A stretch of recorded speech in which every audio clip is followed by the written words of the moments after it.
we've got Emily from the Allen County Partnership for Water Quality. She's new in this position. She's from Sherwood, Ohio. She's the education coordinator, and their mission is to promote improvement in water quality through collaborative education, engagement, and empowerment of Allen County citizens. You guys. So, we're going to get started. I'm going to get this loaded up. Hello. And we'll have Emily get started. Let me get rid of these controls and turn off the lights. If you guys have any questions, feel free to put them in the chat, and I will make sure Emily hears them. All right. Are we clicking? Okay. We are. There we go. Cool. All right. Hello, everyone. Thanks for all coming out. Don't know about you, but I'm not a morning person, so I'm not sure if you all, I'm guessing you probably are a little bit if you're coming out for breakfast on the Marsh. But I'm talking to you all today about native plants and water quality. And like she mentioned, I'm with the Allen County Partnership for Water Quality. And I've got just a little bit about kind of like who we are and what we do. I know she already mentioned what our motto is, but I'm going to go just a little bit in depth about it. So just a little bit of background. We are a locally funded partnership, and we are actually one of the first of its kind in Indiana. And we focus on just various water quality concerns like stormwater, combined sewage overflow, drinking water, watersheds, and conservation. Pretty much the main focus is just water.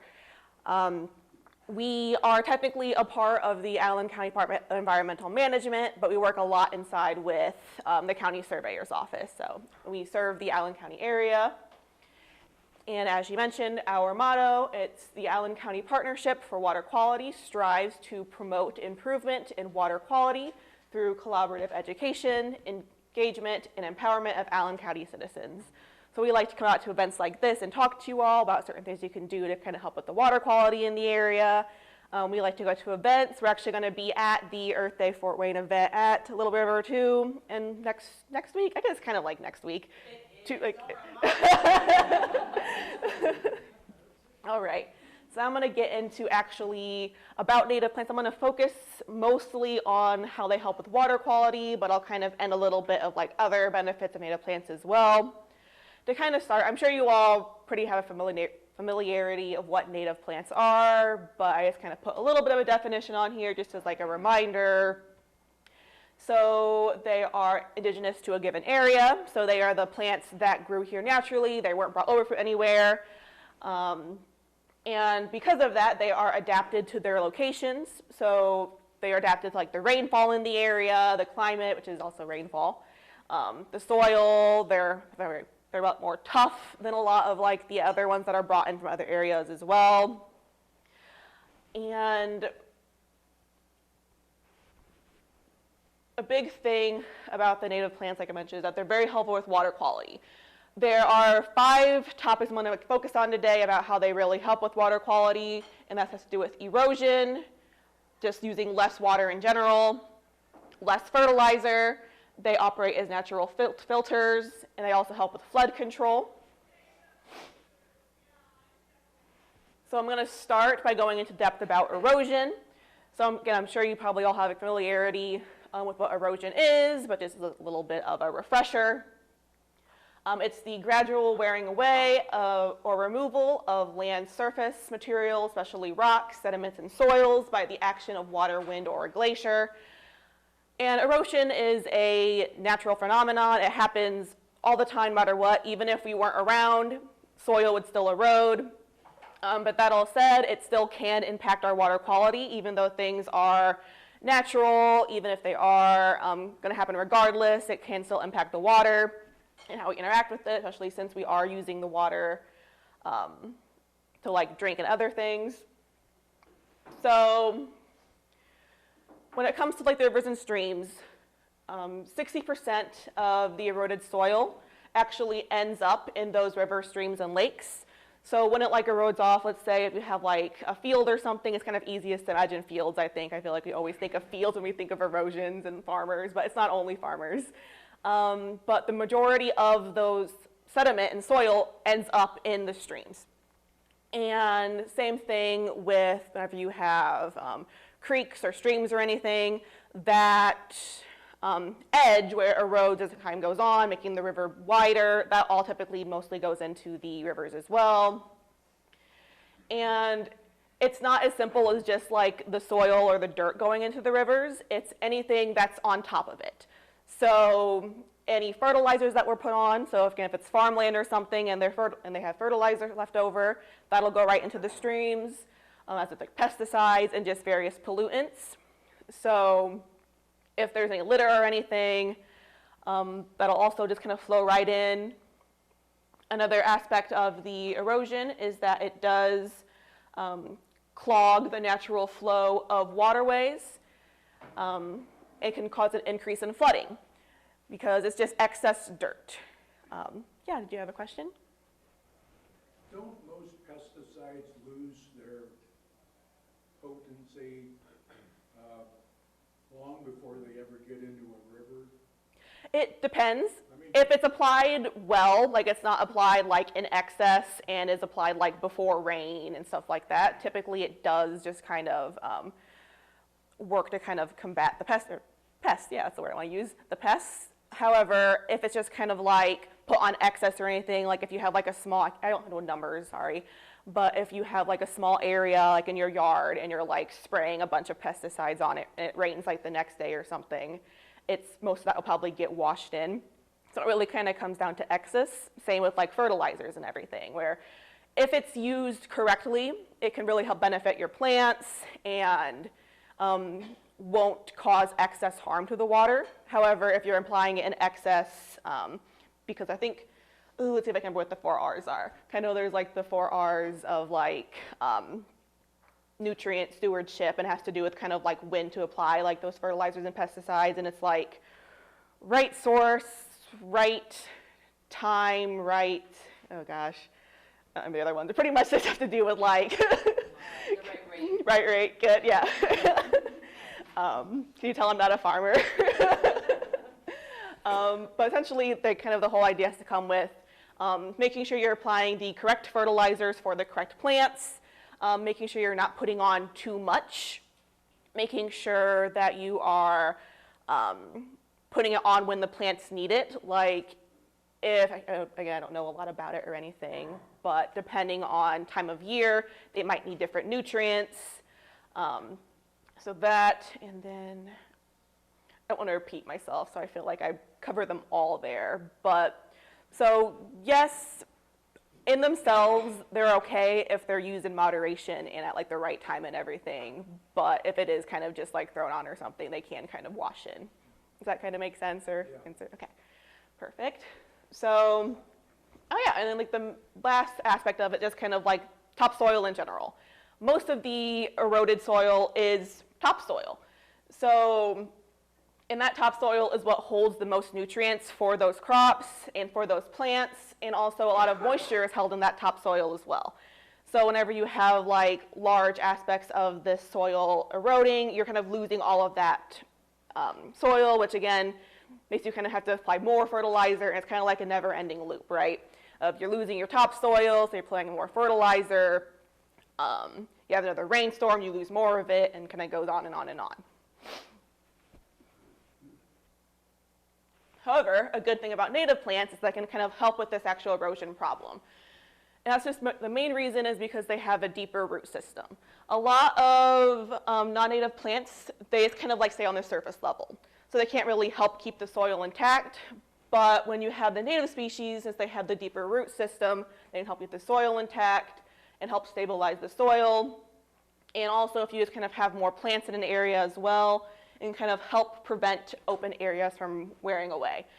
So as I mentioned, you kind of like a wide open field with nothing on it, it's a lot easier for the soil to erode away and to kind of wash into the streams. However, if you have like cover crops, something else on top, it kind of helps keep that soil intact and a lot less likely for it to erode away. Because as I mentioned, it is a natural phenomenon. Dirt will always erode, rocks, it'll all always erode. It's more having to do with kind of keeping the numbers down and kind of keeping the pollutants out of that as well. So my next one is has to do with kind of, you have to water plants less. we have kind of like a lot of overlap with these, where a lot of the common threads has to do with that deeper root system with the plants, and that really just helps us a lot with all of the aspects versus the non-native. So as I mentioned, like the deep root systems, they don't just help lessen erosion, they also have help you, I guess, how to phrase this, doesn't sound redundant. You don't have to water as much, essentially. And that's partly also because these plants are adapted to the climate, and again, the root systems reach the deeper groundwater. So when it comes to adapted climate, if they are native species and you live in like a drier area, the plants will need less water. So obviously you'll need to water them less because they already need less water. They're already adapted to the climate. And again, with the deeper root system, they're able to reach that groundwater lower down, so you're less likely having to actually water them regularly because they're able to actually get that water that's below the surface. And that can just kind of help with costs and savings because you're not spending too much time watering them. They'll look better throughout the seasons and everything, so you're not going to have them dying because of droughts. I guess it's a little bit different because I'm a little bit further east than you, but I know that we'll go in the summer and like not get rain for weeks, it feels like, and everything is like dying. You don't want to waste all your water and all your money on watering them. And when it comes to native plants, it's a lot less likely to have to do that because they're a lot more likely to be a little sturdier and a little more hardy and able to combat the lack of water because they are acclimated to the area. And while I was looking up about this, I saw a little article, and there was this man, his name was Don Ireland, and it was about when he moved to a suburban area in Colorado and was meeting with his HOA and had learned that most of their fees, 40% of their budget, went only to water bills. And they were kind of just like, that's just a high number, why is that? Can we kind of do anything about it? And so they did like a handful of different things, but a major thing they did was that at the time, most of their landscaping with their non-native plants are kind of barren. And so what they did was they replaced those with native plants. I have a picture of it in a minute in the next slide so you can kind of see it. But they replaced those all with native plants, and they installed new sprinkler heads to be more efficient as well, because that also helps us having more efficient ways of transporting the water. And another thing, I didn't put it on here, but they also like changed their, I think what it was, like their toilets and stuff in the area too. So it wasn't like it's only the plants, but it was a big part of it. And so you kind of have like the before and after. So like before, when he kind of moved in, very barren, didn't have a lot of plants there. The few that they did were just kind of like non-native ones. Then they changed it, added a lot more, kept them as native species. And they found that when he first moved in, they were using 37 million gallons of water in their whole area. And then after they did all of these changes, a few years later, in 2014, they were only using 22 million gallons. So just by making those like few changes, they were able to almost half the amount of water that they used. Okay. I know I already kind of talked about this a little bit, but another good aspect about native plants is that they use a lot less fertilizer. As these native plants, again, are adapted to the area, they don't actually necessarily need that excess nutrients because they already can get it from the soil. If there's not anything on the top, they can use their deeper root system and kind of go deeper in and take the nutrients from there. And so you're spending less money on that, spending less time. And also pesticides as well. We talked about that earlier. You have to use fewer of them. They can obviously help in certain aspects, but you're going to be a lot less reliant on fertilizers and pesticides when they're native. Okay. And it's really important to try to like keep down number of fertilizers, and I already kind of talked about like those 4 R's and the rate and everything, but just because those excess fertilizers can be really harmful to the streams. As I mentioned, as long as you like keep up with putting them in at a good amount, it's okay. It can help your plants, keep them growing. However, when you start getting those excess nutrients, so when you're applying extra than you need, or when you are applying them at a bad time, or it's kind of like putting them all over, or I know I've heard things of like having companies come out and spray fertilizer on people's lawns. They spray it on like the sidewalks and everything. All of those, all that fertilizer and excess nutrients just flow directly into the streams. And you might think it's not a problem because like, oh, it's excess nutrients. That shouldn't be a problem, right? Because nutrients are good, but that's not really the case here or really at any time. Just because those excess nutrients often lead to algae blooms, and I'm sure you probably have heard about kind of like in the area with like Lake Erie and others, those algae blooms just kind of leave the water in kind of like a dead zone. They take up all the oxygen. You can't really use that water to drink. You can't really swim in it. The fish die in it, and it just kind of makes the water toxic to everyone around. And sorry. There is no like filter or anything that goes through, so it goes directly into the streams. I'm trying to think, do I have okay, yeah. And there's kind of a little bit of a tangent, but it's still tied into it. When it comes to the fertilizers and everything, phosphorus is a very common nutrient in these fertilizers, and it's also a major water contaminant. If you kind of look at here, like 1 pound of phosphorus can create or like feed 300 to 500 pounds of algae. And a big thing about this too is that phosphorus is present in a lot of fertilizers. However, it's not normally necessary for your plants. Most soil already has plenty of phosphorus in it, so it's kind of important, or don't necessarily need to add more of it. It's already present, your plants already have it, they don't need more, and all you're doing is kind of adding extra that again gets kind of washed off. So something to kind of help with this, again, a little bit of a tangent. If you like test your soil before planting anything, you can kind of see what nutrients are actually lacking. So if your plants don't need phosphorus, you can make sure to kind of buy these fertilizers that don't have those in it, so that way you're not adding excess to the water, because most of it will probably just kind of get washed in anyway.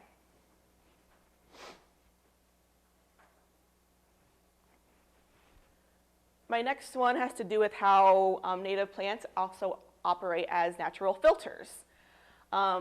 Native plants improve water infiltration, allowing more water to infiltrate the soil and reducing overall water runoff from lawns.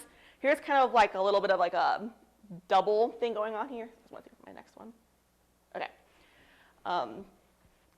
Because they are in part helpful because they have those deeper root systems and everything, so they're able to get deeper into the water and everything. But since you have more things planted, it kind of comes down to just having like an empty lawn of just grass versus one with native plants. They can kind of help almost catch the water. I know this is kind of slightly different, but kind of on the same wheel. I'm not sure if any of you have heard of rain gardens, or any of you familiar, or most of you kind of familiar with those. Rain gardens are essentially flower gardens or plant gardens of native species, and you kind of put them in your yard and they kind of help filter out the excess pollutants and everything. So rather than just having all of that runoff run directly to your streams, they run through those native plants. Yeah, I think I might have that on my, yeah. You have less runoff, less pollutants directly into the stream. Some of those pollutants will adhere to the soil. Some of them are broken down and then later used for plants. So if you just kind of have a yard and all you have is grass, whenever it rains, that rainwater will just kind of run off directly from your yard, maybe from like your roof, from your sidewalk, directly into the streams, right? And there is, again, no filter in place to kind of keep that at bay. So any pollutants you have in your yard, any of those fertilizers, any just general waste, any of that just erosion, if you have pets or anything, any of that goes directly into the streams. However, if you have more native plants in your yard, they'll kind of help keep that at bay a little bit. They work as kind of like a stopping point, so that way they're kind of like the water is getting held up a little bit. And I know it kind of sounds like it's still a problem because you're still kind of having those nutrients and stuff in your yard, but that's not really the case because those are actually used by the plants. As it says here, a lot of them are broken down, and a lot of them are used to kind of make the soil healthy again. So any of that excess fertilizer that might wash into the streams was kind of get broken down into the soil and kind of help keep your soil more healthy, so you can use later or less fertilizer later on. And this kind of ties in with the natural filtration is flood control. Now, this doesn't necessarily mean like huge floods or anything, but kind of like when you have like low spots in your yard, like I have a picture here, or like it rains and you kind of just have it puddling up everywhere in your yard. Having natural plants there can kind of help keep that at bay. Because again, I feel like I'm saying the same thing over and over. The natural deep root system helps to absorb that excess water. So rather than just kind of having that water standing there, it'll more likely be absorbed into the soil. You'll have less runoff and kind of help to replenish the groundwater in your area. And I feel like, Can I ask a question? Is Yeah, that of course. because grass roots are so matted and tight, it sort of acts like impervious surface? yeah, because since the grassroots, it is very close to the surface, so the soil doesn't have, and it takes not very much water to kind of like get them in. They can't get very deep, so the water is less likely to, what's the word I'm looking for? Percolate. Yeah, sure. Percolate. I was gonna say like absorb. There we go. Absorb into the water, or absorb into the soil. Doesn't need to. Like the grass is sucking up all the water on the top, or it's washing away. Because the grass might kind of just work like the cement does, or the asphalt, where it kind of just washes off, or it just kind of drops to the top surface, and you're not getting that like deep groundwater. And then again, so all that water is going to waste. It's kind of collecting. But if you have just native plants or those rain gardens, they can help collect it. And also, you're not going to have like as much standing water, even though you'll still kind of have those low spots. I'm not sure if you really have that problem around here, but like with mosquitoes and everything and how they get into the water cycle, we get the standing water. If you have rain gardens or native plants, that kind of help keep that down a little bit. Because rather than having that standing water there, they're absorbing it, pulling it into their roots and into the ground, so you're less likely to have standing water all throughout and everything.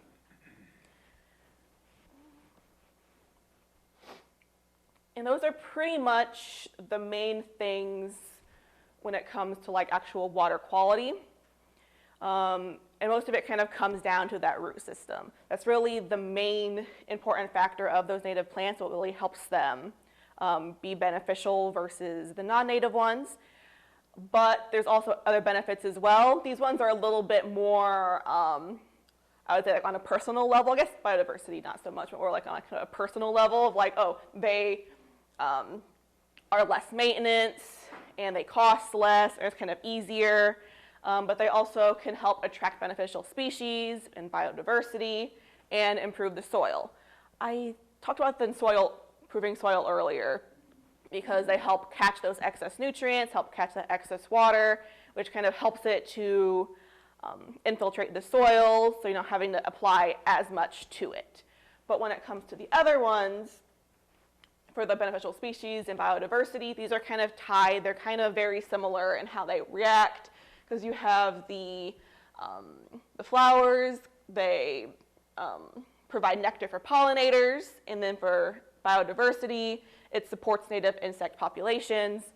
And also, since these plants are native to the area and everything, they already know how to live here. The insects in this area already are acclimated to those types of plants as well. Like if you have, I'm not sure when this was. I remember a few years ago, maybe more than a few years, I don't know, but there was like that big advocator for like planting native plants to kind of help with the bees and help with butterflies and everything. It's because those insects are acclimated to plants from this area. So if you plant things from this area, they're more likely to pollinate more, you'll get more and more flowers, they'll bloom more, and I did I say anything about looking nice? And they look better just because they are going around and pollinating more rather than the non-native ones. And then I think the last one, I kind of touched upon all of this already, but when it comes to kind of like the maintenance and the costs, so since they have that deep root system, you don't have to water them as much. When it comes to like your lawn or other plants, you have to water them every day, otherwise they start to kind of like get yellow or start to kind of die a little bit. But when you have these native ones, since they have the deep root system, they're able to collect more of that water. So even if it hasn't rained in a few days or a week or so, there's still that excess groundwater down below that they're able to pull from. So it's going to cost you less money because you have to water less plants, right? Same with like the fertilizer. You're not going to have to fertilize it as much or not really at all. So rather than like spending that money and kind of having it just like rush into the rivers or go to waste, you don't have to either buy it at all or you can buy a lot less of it. And they're also a lot easier to grow since they are native to the area. I know that I personally am not good at growing plants. I don't know what time to do it at. I don't know the time of the year or how much to water or anything. But the good thing about the native ones is that it's pretty much just you plant the seeds and kind of let it be on its own. Like you do a little bit at the beginning of like the little bit of watering and stuff at the start. But since they already are adapted to the area, they already know how to survive. They're a lot more sturdy.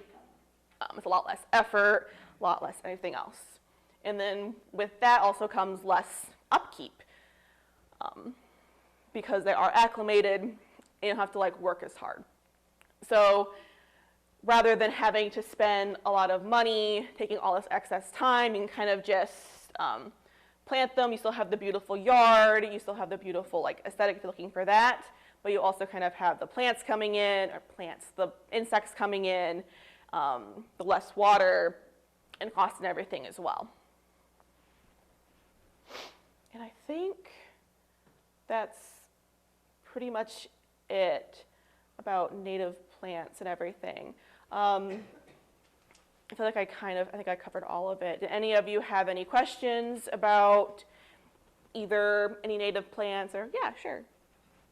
This water quality department that you're in, do you have a geologist in your group? We do not know. Typically, I'm not sure what all, I guess, okay, I'm going to go a little bit in depth here. I'm not going to try to get too deep at it. So how my department works, I'm a part of the Department of Environmental Management. However, I work more with the county surveyor's office. But for my position, what I'm doing, it's more so just kind of like education of kind of general things public can do to kind of help with the water quality.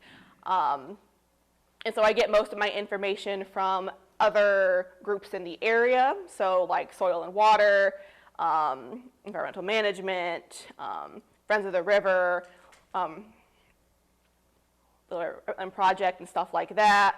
And they kind of like have this research and stuff done and kind of like use that to kind of like collectively kind of provide information to the public. But in terms of actual like research and people actually checking our geologists, we don't have any of that on staff. It's more so looking at other research and kind of either applying it to us or looking at research from the area.